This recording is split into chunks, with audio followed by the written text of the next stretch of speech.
ఎవరైనా సాధించలేనిది అది అసాధ్యమని అంతా అనుకున్నది ఎవరో ఒకరు ఎప్పుడో ఒకప్పుడు సాధిస్తే వారిని ఖచ్చితంగా చరిత్ర సృష్టించారు అని అంటారు. అలా చూస్తే కనుక నరేంద్ర మోదీ ఇప్పటికే అనేక రికార్డులు సృష్టించారు. ఒక సామాన్య కుటుంబంలో జన్మించిన ఆయన ఈరోజు అతిపెద్ద దేశానికి 3 సార్లు ప్రధానిగా ఉన్నారు అంటే అది మోడీకే సాధ్యం. అంతేకాదు, ఆయన తిరిగినన్ని దేశాలు ఎవరు ఒక దేశ ప్రధాని హోదాలో ఉండి తిరగలేదు.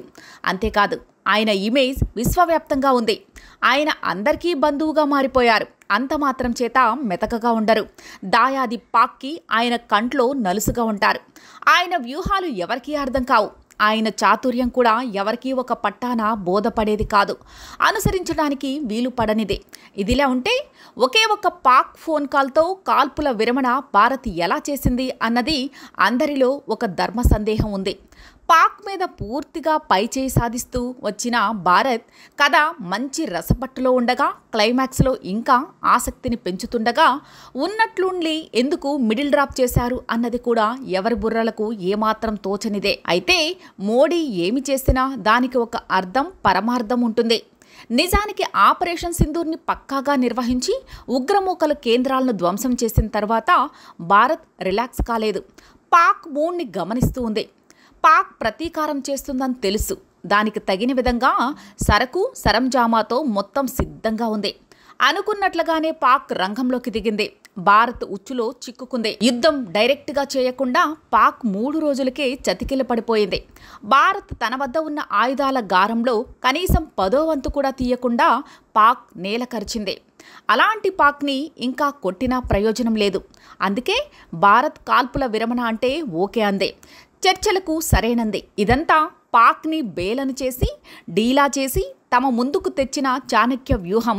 ఇప్పుడు పాక్ భారత్ చెప్పినట్లుగా వినాలి, లేకపోతే ఆ దేశం బదనామవుతుంది. అందుకే మోడీ పీఓకే కావాలని అంటున్నారు. ఇది ఒక్కటి చాలు అనేదే భారత్ డిమాండ్. పాక్ ఆక్రమిత కాశ్మీర్ భారత్ స్వాధీనంలో ఉంటే కనుక పాక్ ఇక ముక్కచక్కలైనట్లే అని పాక్ ఆట కట్టేసినట్టే. మరి చర్చల్లో పాక్ ఆ పని చేస్తుందా, ఒప్పుకుంటుందా అనేది కదా ప్రశ్న. ఒప్పుకుంటే పాక్ ఇంకా నాశనం కాకుండా కొన ప్రాణంతో బతుకుతుంది. కాకపోతే భారత్ తన వద్ద ఉన్న మరో 10% ఆయుధాలను తీస్తే చాలు, దాయాది పూర్తిగా మటాష్ అవుతుంది.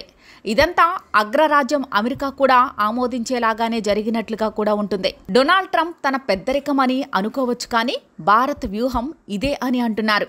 పాక్కి ముక్కుతాడు వేయడం అంటే ఇదే అంటున్నారు. పాక్ ఆక్రమిత కాశ్మీర్ని ఇస్తే ఓకే, లేకపోతే మాత్రం ముందే చెప్పినట్లుగా ఉగ్రనీడ తమ మీద పడినా భరతం పడతామని యుద్ధమేనే భారత్ చెబుతోంది. దాంతో ఇప్పుడు పాక్కి ముందు నొయ్య వెనక గొయ్య అన్నట్లుగా సీనుంది.